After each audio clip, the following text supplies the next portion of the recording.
Shalom, kami dari kelompok 5 akan mempresentasikan hasil dari diskusi kelompok kami terkait materi peristiwa-peristiwa kristologis khususnya dalam kebangkitan. Dan perlu diketahui kami anggota dari kelompok 5 terdiri dari 5 orang, yaitu pertama saya sendiri Abigail Batudaka, yang kedua ada Putu Asalia, yang ketiga ada Claudia Penomban, yang keempat ada Feby Dalope, dan yang terakhir ada Intan Legi. Bagian yang pertama yang akan kita bahas kali ini yaitu berbicara tentang latar belakang. Nah, dalam masa antara perjanjian lama dan perjanjian baru, tidak terdapat banyak keterangan yang khusus mengenai pengharapan akan kebangkitan.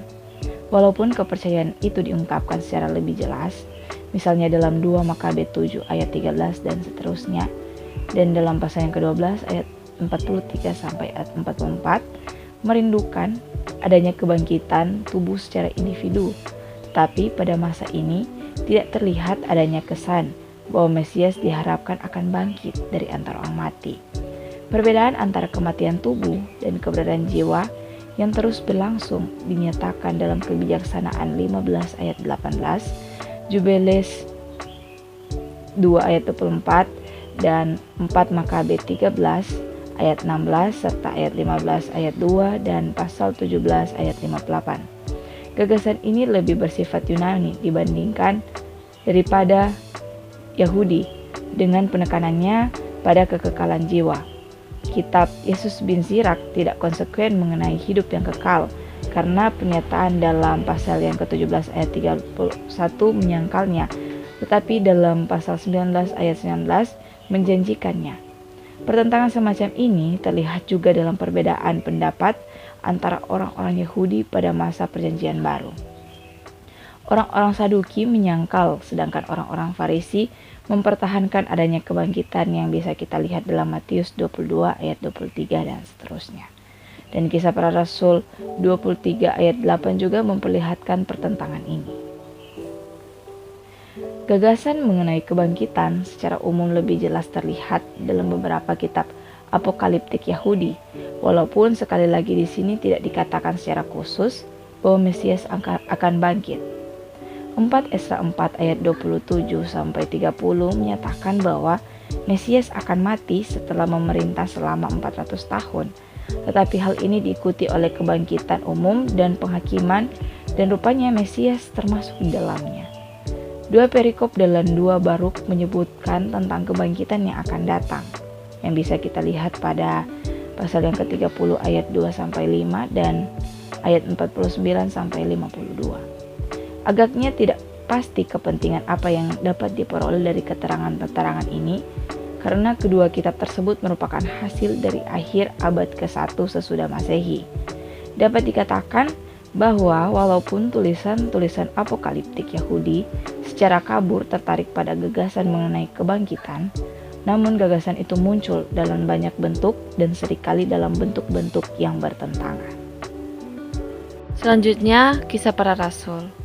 Dengan segera, pemberita-pemberita Kristen mula-mula tanpa rasa takut memberitakan bahwa Dia yang telah disalibkan oleh orang-orang Yahudi telah dibangkitkan dari antara orang mati, seperti dalam Kisah Para Rasul 2 ayat 24, dan bahwa Allah telah membuat Dia, yaitu Yesus, menjadi Tuhan dan Kristus, seperti dalam Kisah Para Rasul 2 ayat 36. Pada saat Yesus masih bersama-sama dengan mereka, para murid tidak mengerti ucapannya tentang hal itu. Tetapi sesudah kebangkitan, Petrus menunjuk pada perjanjian lama untuk mendukung pernyataannya, bahkan sebagai dukungan untuk kebangkitan Mesias. Tentu saja orang-orang Kristen tidak meminjam keyakinan ini dari orang-orang Yahudi, dan karena itu penjelasan bagi keyakinan ini harus dicari di tempat lain. Jelas telah terjadi sesuatu yang membangkitkan keyakinan yang begitu teguh. Para penulis Perjanjian Baru sepakat bahwa yang telah terjadi ialah kebangkitan Yesus Kristus. Dengan perkataan lain, mereka memberitakan sesuatu atau suatu peristiwa yang benar-benar terjadi, yang bersifat adikodrati dan juga yang tidak terduga sebelumnya. Nubuat-nubuat dalam kitab Injil Sinoptik. Pertama-tama, kita akan memperhatikan nubuat Yesus sendiri bahwa ia akan bangkit dari antara orang mati. Kemudian, mempertimbangkan penilaiannya kembali terhadap pemberitaan Perjanjian Lama mengenai misinya.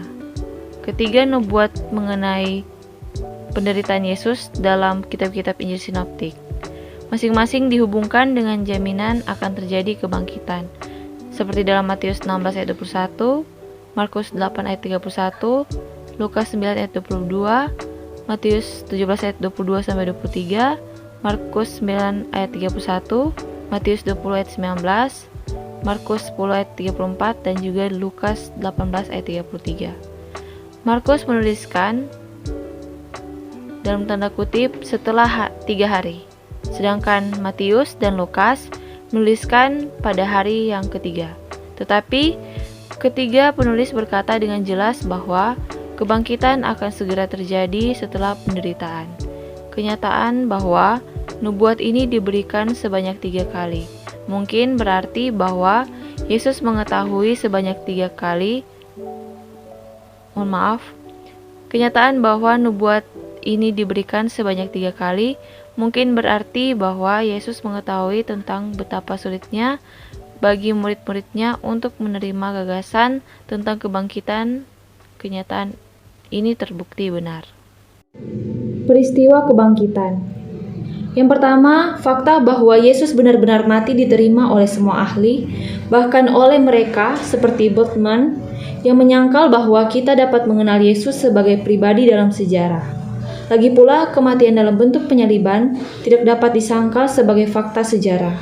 Yang kedua, gagasan tentang seorang Mesias yang menderita tidak dapat diterima bukan saja oleh orang-orang Yahudi, tetapi juga oleh murid-murid Yesus yang terdekat.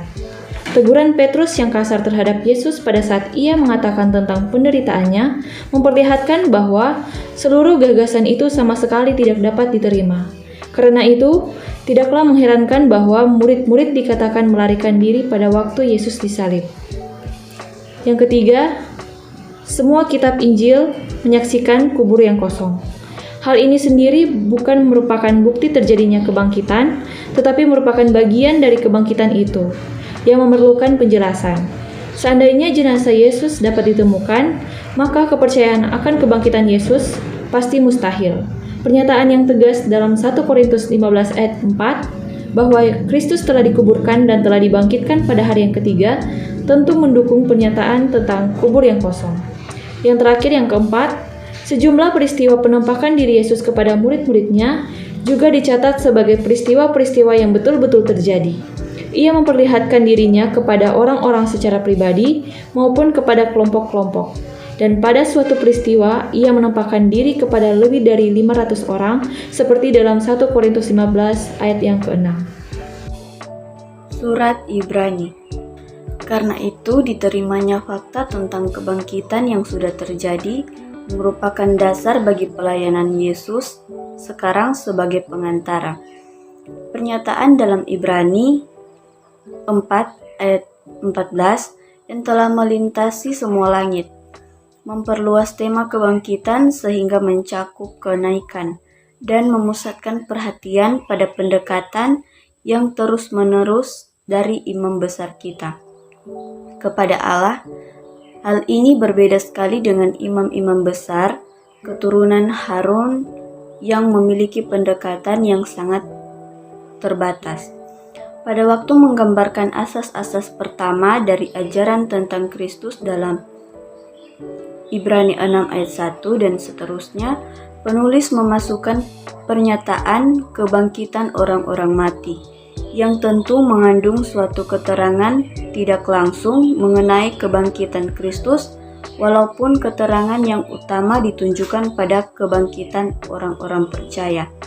Pada waktu penulis mengimbau para pembacanya untuk meninggalkan asas-asas pertama ini, ia tidak membelakangi asas-asas tersebut, melainkan menganggapnya sebagai hal-hal yang sudah tetap, dan melihat kebutuhan yang paling mendesak ialah untuk mengembangkan penerapan dari hal-hal tersebut. Bagian-bagian lain dari Perjanjian Baru. Setelah menyebutkan tentang penebusan melalui kematian Kristus, Petrus langsung mencatat bahwa keyakinan para pembaca ialah kepada Allah, yang telah membangkitkan Dia dari antara orang mati dan yang telah memuliakannya. Kebangkitan di sini dihubungkan dengan pemilihan Kristus sebelum dunia dibentuk. Mustahil bahwa orang seperti itu dapat berada di bawah kuasa maut. Kebangkitan juga dikatakan sebagai pendahuluan sebelum Yesus masuk ke dalam surga untuk duduk di sebelah kanan Allah. Hal ini memperlihatkan dengan pasti bahwa kebangkitan Yesus tidak dipandang sebagai suatu pengalaman yang bersifat subjektif, tetapi sebagai kejadian yang memberikan dasar yang teguh untuk keyakinan. Yang berikut dalam surat-surat Yohanes, kebangkitan Yesus tidak disebutkan secara langsung, tetapi tentu dianggap sudah terjadi. Yohanes menulis tentang firman hidup yang telah dilihat dan diraba.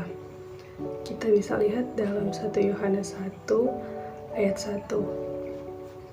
Artinya, dia adalah manusia, namun suaranya menggambarkan Kristus yang dimuliakan sebagai anak Allah. Seandainya dikatakan bahwa Yohanes tertarik pada kematian Kristus dan bukan pada kebangkitannya, maka surat ini menjadi tidak berarti. Penekanan yang berulang pada kehidupan kita bisa lihat dalam 1 Yohanes 1 ayat 2, 1 Yohanes 2 ayat 25, 1 Yohanes 3 ayat 14, dan 1 Yohanes 5 ayat 11 sampai 13 dan 16 dan 20. Merupakan kontras dari kematian, sebagaimana kebangkitan Kristus merupakan kontras dengan kematiannya. Kristus hanya dapat memberikan hidup yang kekal kepada umatnya jika ia sudah terlebih dulu mengalahkan maut oleh kebangkitannya. Yohanes menganggap hal itu begitu jelas sehingga ia tidak memandang perlu untuk menyebutkannya.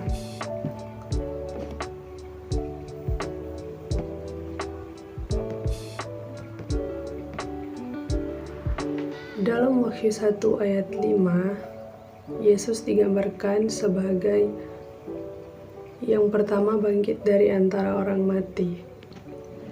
Ketika Yohanes merebahkan diri dengan mukanya menghadap tanah di hadapan Kristus yang bersinar, ia ditentramkan dengan kata-kata, "Aku adalah yang hidup, aku telah mati, namun lihatlah aku hidup sampai selama-lamanya, dan aku memegang segala kunci maut dan kerajaan maut." Kita bisa lihat dalam Wahyu 1 ayat 17 sampai 18. Pemandangan penyembahan dalam Wahyu 5 memberi denyutan kehidupan, tetapi nyanyian pujian ditunjukkan pada Dia yang telah disembelih. Kita bisa lihat dalam Wahyu 5 ayat 9. Kemenangan akhir dari anak domba memperlihatkan hasil akhir dari kebangkitan Kristus, yaitu penghukuman bagi dia yang memiliki kuasa atas maut, si iblis. Kita bisa lihat dalam Wahyu 20 ayat 2 dan 10.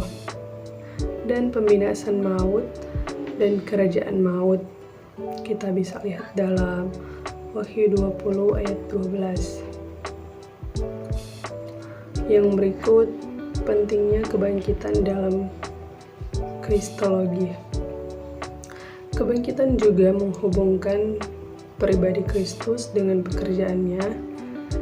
Kebangkitan mengungkapkan kepuasan Allah dengan apa yang telah dilakukan oleh Kristus. Pengagungan pribadi Kristus menjelaskan bahwa kematiannya berhasil baik.